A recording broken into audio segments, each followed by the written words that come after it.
King Charles IV, King of Bohemia and Holy Roman Emperor, was a revered ruler who ushered in what many consider to be the golden age of Bohemia. After his death in 1378, his son Wenceslaus IV succeeded him, taking on the responsibilities of the Bohemian crown and becoming emperor-elect for the Holy Roman Empire.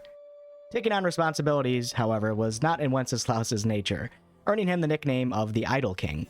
Wenceslaus was said to be a drunkard who neglected the affairs of the state in favor of more frivolous pursuits. It's even said that he skipped out on his own coronation ceremony. This behavior infuriated many of the nobles, who began looking to Wenceslaus's half-brother, King Sigismund of Hungary, in the hopes that Sigismund might restore Bohemia to its former glory. Sigismund was far from idle, but his reputation was marred by his own set of undesirable traits. Some nobles across the land despised him, viewing him as a power-hungry ruler who was too willing to murder his own people. These nobles rallied behind Wenceslaus IV, the rightful heir to the crown. Ambitious and cunning, though, Sigismund orchestrated an uprising against Wenceslaus, during which the Bohemian king was taken prisoner. Soon after, Sigismund invaded Bohemia with his Hungarian forces, bringing widespread looting, heavy taxation, and ruthless persecution of Wenceslaus's supporters. He seized control of both Prague and Kuttenberg with the assistance of the League of Lords, which were a powerful coalition of feudal nobles dissatisfied with Wenceslaus's rule. Though the situation looked dire for Wenceslaus and his supporters, many still remained loyal to him, and it is here that our story begins, Henry's story. Henry, a fictional character in this story, lives in the town of Silver Skalitz with his parents. His father Martin was a skilled blacksmith, and together they worked on a finely crafted sword commissioned by Sir Radzig Kobyla, the Lord of Skalitz and the commander-in-chief of Wenceslaus's forces. Skalitz was a prosperous town that was known for its rich silver mines and loyalty to King Wenceslaus. Life, however, takes a devastating turn when a massive force composed of several factions that are fighting for Sigismund as well as mercenary Cumans suddenly attacks Skalitz. Now, the Cumans, for those unaware, were Turkic nomadic people who had settled in Hungary after the Mongol invasion of 1237, and this particular mercenary force was being led by Markvart von Aulitz, Sigismund's commander-in-chief. Henry runs to try to find his parents, but he's too late, and he witnesses his father being slain by Markvart, and his mother being brutally stabbed by the Cumans. Fleeing for his life, Henry rushes to the fortified gates of Skalitz's castle, only to find the bridge already raised. The guards, however, shout down to Henry, urging him to find a horse and ride off to Talmberg to warn Lord Divish of the impending danger. Henry barely escapes the chaos, but reaches Talmberg, where Lord Divish and his general, Sir Robard, take him in and allow him to recover from his injuries. Grateful for the warning, Divish provides Henry with shelter and support. Not long after, during a stormy night, Sir Radzig Kobyla and other survivors from Skalitz arrive on the road outside of Talmberg Castle. Under the cover of the storm, they had managed to escape the besieged town of Skalitz. Lord Divish invites them in to stay, but Radzig declines, explaining that he plans to head to Ratai, the most powerful city in the Sasau region, and he wishes to avoid bringing any unnecessary trouble to Talmberg and its citizens. Before heading out, Radzig notices Henry on the ramparts, and yells to Henry to come join him on the road to Ratai. Henry, however, still grieving and injured, insists that he must first return to Skalitz to properly bury his parents' bodies. Radzig, who seems to now be taking a peculiar interest in Henry's safety, asks Lord Divish to ensure that the young man remains within the fortified walls of Talmberg until the situation stabilizes. The next day, Markvart and his army arrive outside of Castle Talmberg, seeking Sir Radzig. Markvart informs Lord Divish that Radzig has disrupted the land's order and is now considered an enemy of the king. Interestingly, Markvart claims to act not only in the name of Sigismund, but also somewhat in the name of Wenceslaus. Despite Wenceslaus being imprisoned, he is still the king of Bohemia, and Sigismund cunningly exploits Wenceslaus's name to give the illusion that his actions are sanctioned by the king. Lord Divish, using some clever words, is able to convince Markvart that he doesn't have Radzig hiding behind his walls, and also that he's not interested in getting involved in affairs that do not concern his own. Lord Divish is playing the neutral card here. Fortunately, Markvart turns his forces around and they head in a different direction. Henry eventually finds a way to sneak out of Talmberg, and for this story, let's say that Lady Stephanie, Lord Divish's wife, secretly helps Henry by giving him money to bribe a guard. Lady Stephanie appears to be moved by Henry's grief, and she shows him great empathy. On the streets of Skalitz, Henry finds his parents' bodies and begins digging a grave beneath the linden tree where his home once stood. I also want to add that this is where Henry meets Mutt, a dog from Skalitz who also lost his family, and Mutt is confirmed to be in KCD too.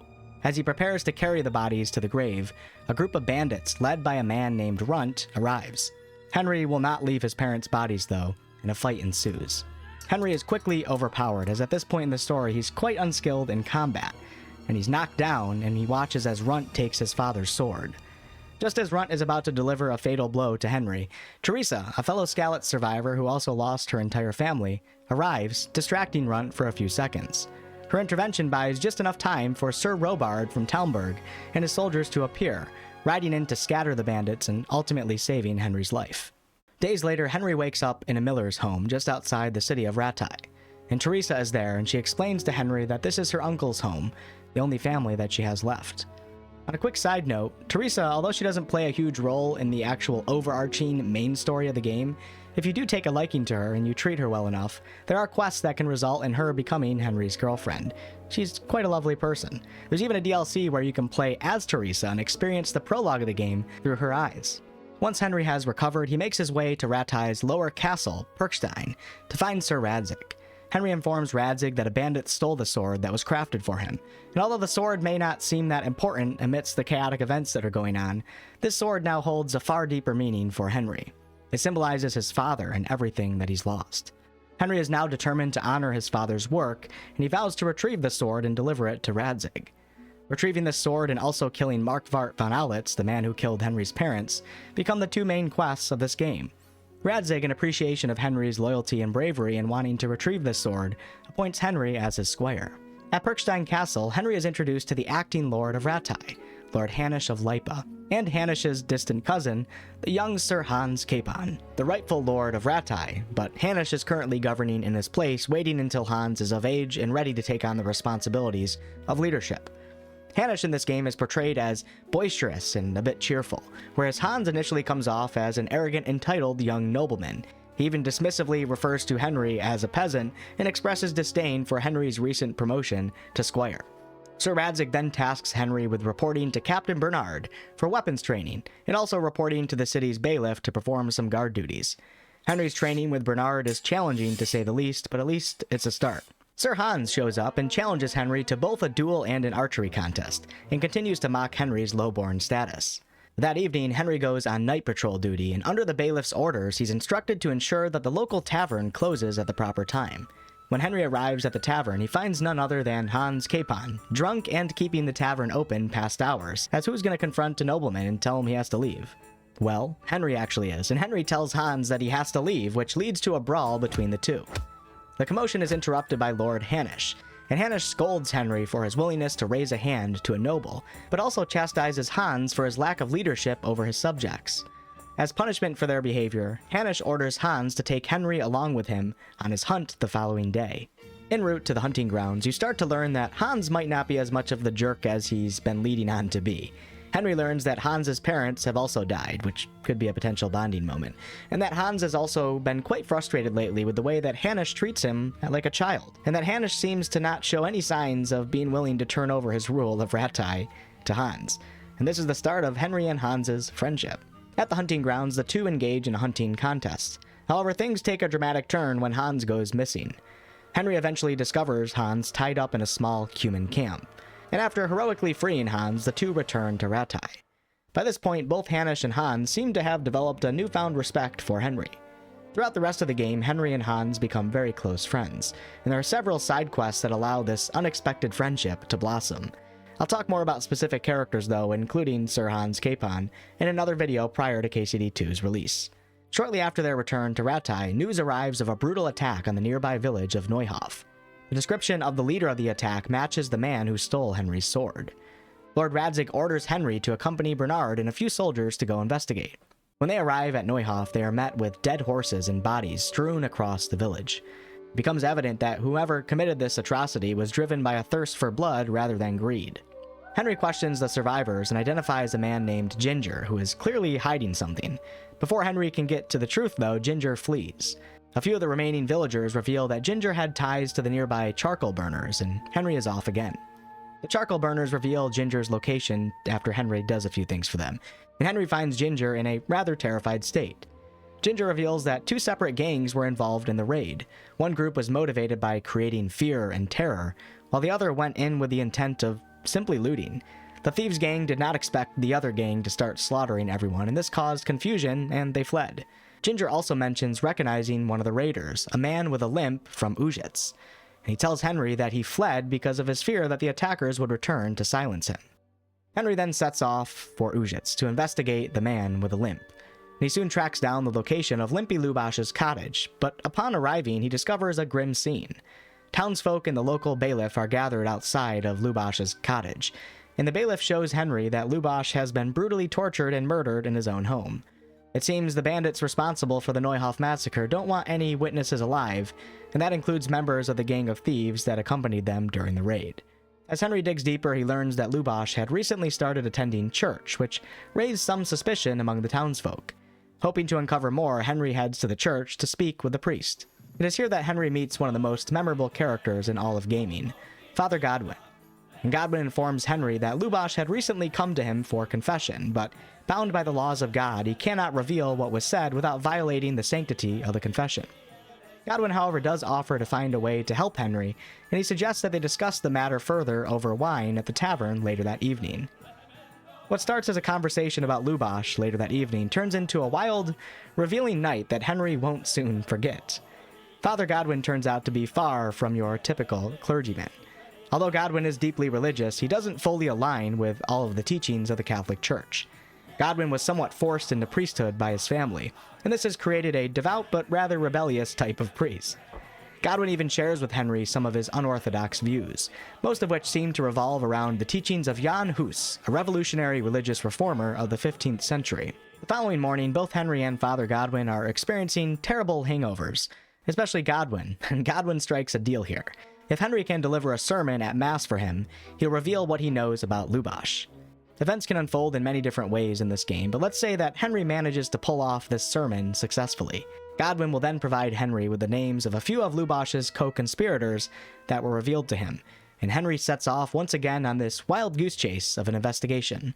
After tracking down and questioning two key figures, Riki and a man named Timmy, Henry learns that the Terror Bandits have a camp in the woods inside the overgrown village of Pribyslavitz, a once thriving settlement that fell to ruin after Havel Medic attacked it and held Sir Divish captive.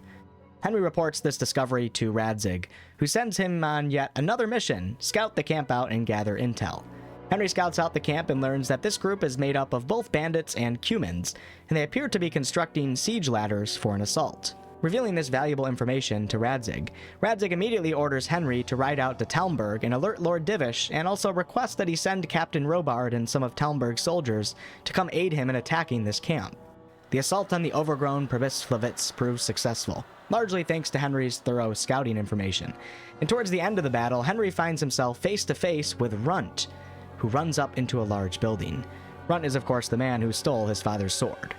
Henry follows, and the two engage in a fierce duel, but Henry notices that Runt doesn't have his father's sword. Little does Runt know, Henry has grown far beyond the inexperienced peasant that he once was, and in a climactic moment, Henry gains the upper hand and knocks Runt down. Despite Runt's apparent defeat, Runt refuses to reveal any information on the sword, causing Henry to become overcome by rage. He starts bashing Runt's head into the ground, killing him on the spot. Shortly after this scene, the game gives us a different scene showing the back of a mysterious man who is looking at the camp from afar, and this man says, "I will make you pay for this," and then he walks away. One battle has been won, but the war is far from over. Back at Perkstein Castle, Henry meets with Hanish and Radzig. During this meeting, Tobias Fafar, who was the overseer of the Skalitz mines, arrives with a box that's filled with counterfeit groschen. This reveals that Sigismund's army is funding itself with an almost limitless supply of fake silver coins. This counterfeit currency is being used to hire mercenaries and bandits. During this meeting, news also comes of a failed attack on the village of Merhoyed. The villagers managed to fend off the attackers and even captured one of the raiders alive. Radzig sends Henry to Merhoyed to interrogate the captive and hopefully uncover more about the counterfeit operation.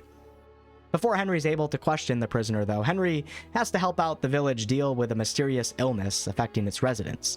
But once he does this and goes and gets some medicine, he earns their trust, and Henry interrogates the captive, and the captive gives up all sorts of information in exchange for Henry not basically letting the villagers torture him. This raider's job was to pick up counterfeit coins from a merchant named Menhart at a meeting spot near some charcoal piles near Rovna.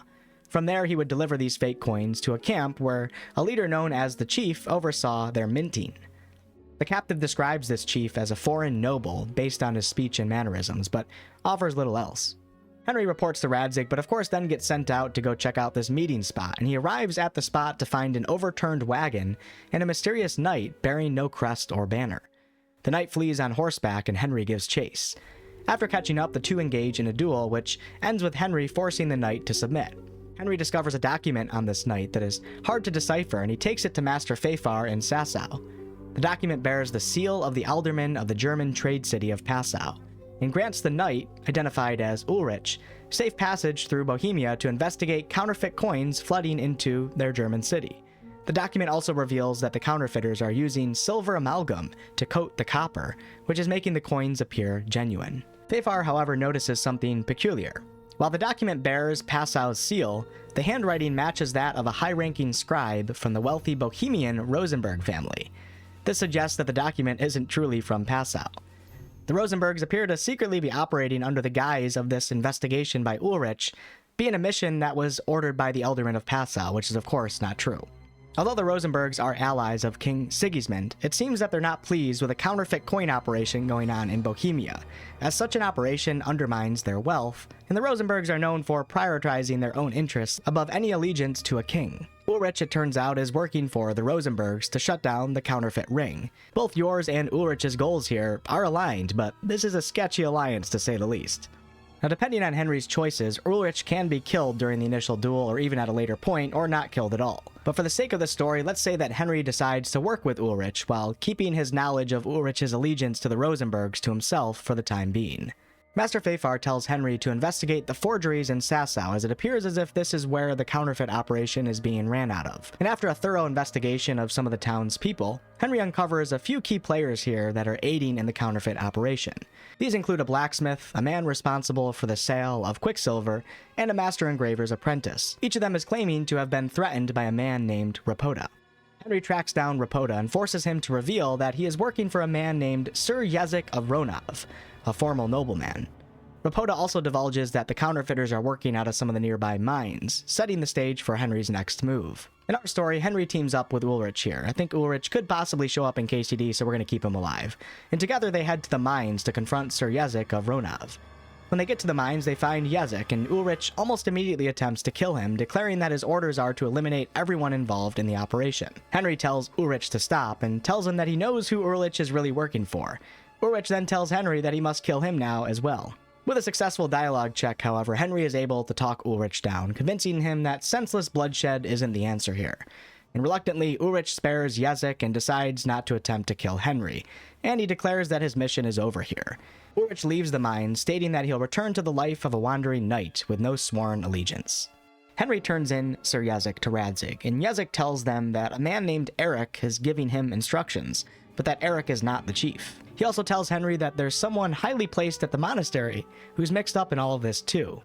Now, this revelation is unsettling to Radzig when Henry reports back, as it complicates matters, as Radzig has no legal authority over the church and worries that this may involve a monk. Determined to investigate further though, Henry returns to Sasau and learns of a potential way to infiltrate a gang in the area, a gang that's connected in some way to the counterfeit operation.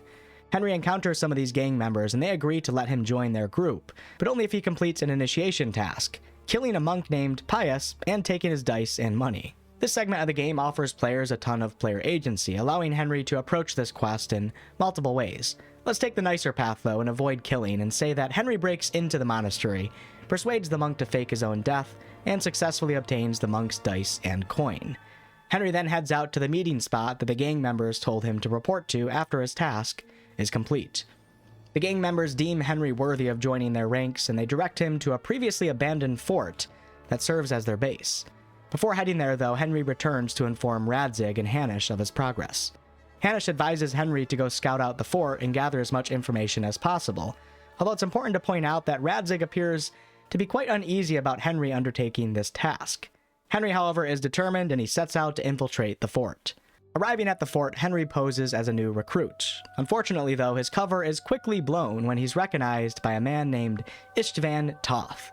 And this is actually the foreign nobleman who had accompanied Sir Radzig during his visit to Henry's father at the beginning of the game. Istvan is revealed to be the mastermind behind this entire operation, and he's also wearing Henry's father's sword on his belt. Istvan has Henry tied up and beaten, but stops short of killing him.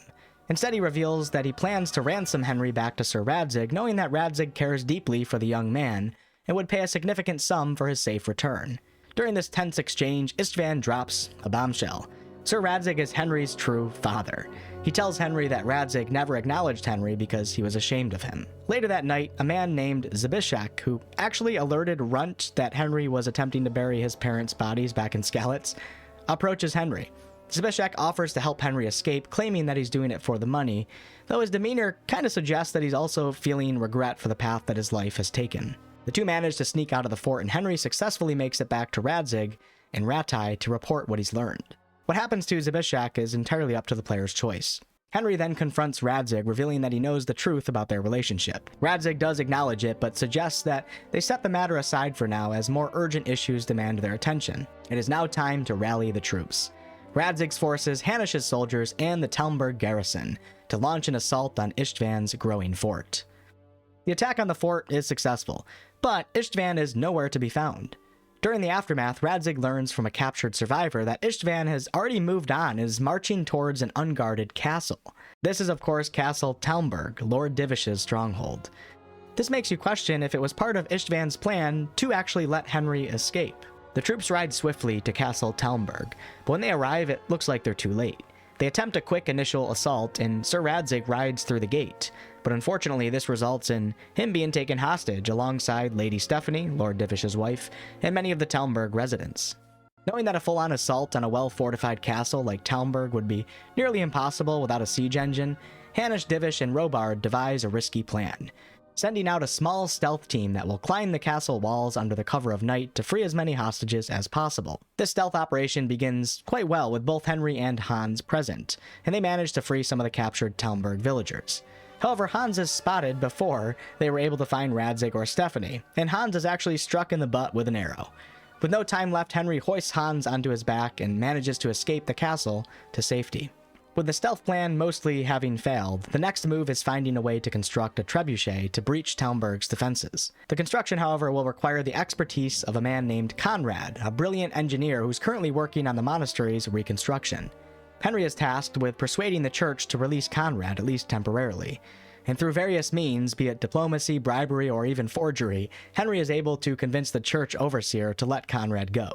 Once the trebuchet is nearly complete, a scout reports that reinforcements for Istvan are on their way, and Henry is entrusted with leading a small force of Skalitz soldiers to go intercept them. The mission turns out to be a success, and Henry's group not only halts the reinforcements, but also captures Istvan's right-hand man, who actually seems to have a romantic connection with Istvan. The captured officer named Eric is brought back to camp, where the leaders hope to use him as leverage in a hostage exchange. Istvan, however, says no, leaving them no choice but to now launch an all-out assault. The trebuchet proves its worth, smashing through the castle's outer defenses and allowing Wenceslaus's forces to breach the walls. Istvan, however, retreats to the tower where he holds Radzig and Lady Stephanie hostage, threatening to kill them if they press any further. Istvan, cornered now, agrees to exchange the hostages in return for his freedom, and that's exactly what plays out. Now, despite the objections from Henry and Hans, as they wonder why they didn't just kill Istvan when they let him out, Hanish insists on honoring the deal that was made, explaining that a noble's power is only as strong as his honor. Istvan departs towards the border with Radzig to ensure his safe passage, after which Radzig is released unharmed. It's important to note here, though, that Istvan still has the sword in his possession. Henry meets Radzig near the area where he was released from Istvan, and finally they have a moment to discuss their father-son relationship. Radzig explains that when Henry's mother became pregnant, he was young and faced an impossible situation. As a noble, there was no possible way that he could marry a commoner, which was Henry's mother, and he believed that Henry deserved a better life than what his situation could offer at the time. When Martin the blacksmith came into their lives, to Radzig's relief, he took both Henry and Henry's mother in, and Martin fell in love with Henry's mother and raised Henry as his own. Radzig expresses his pride in Henry and affirms that, while the circumstances were complicated, he has always cared deeply for him and has always had great respect for Martin, of whom he still refers to as Henry's father. The following day, Henry is summoned to a meeting in Perkstein Castle. Radzig, Hanish, Divish, Robard, and Hans are all present, along with 2 new figures, Margrave Jobst and a member of his council, John II of Liechtenstein. Jobst is cousin to both Sigismund and Wenceslaus, and he initially supported Sigismund's cause, but is now tired of the unrest and bloodshed and no longer believes that Sigismund is worth fighting for. He believes that Wenceslaus, despite possessing less than ideal traits to be a king, is the only option here for restoring peace quickly to the lands. He also reveals that Sigismund currently holds his brother Prokop as prisoner. Jobst also explains to the group that Sigismund's actions are now causing a growing unease among the lords who fight for him. Sigismund appears to be having a hard time maintaining control over the Hungarian crown, while simultaneously trying to take the Bohemian one. Jobst sees this as an opportunity and believes that there may be some lords under Sigismund who may be willing to change sides, which could bring an end to this conflict with diplomacy rather than further bloodshed. None other than Sir Hans Capon volunteers to take the first step here, offering to go speak with the most influential lord in the League of Lords, Otto von Bergau, at Trotsky Castle. The lords agree to Hans's plan, and Henry is tasked with accompanying Hans as his bodyguard. Hans is given a letter to deliver to Otto, and the game ends with Hans, Henry, and a few soldiers riding off into the sunset towards Trotsky Castle. And this is right where Kingdom Come Deliverance 2 begins. Now, Henry is still on his quest to retrieve the sword, but he's also hell-bent on enacting vengeance on Markvart von Aulitz, the man who killed his parents. So both of those main quests carry over into the second game. Thank you all so much for watching.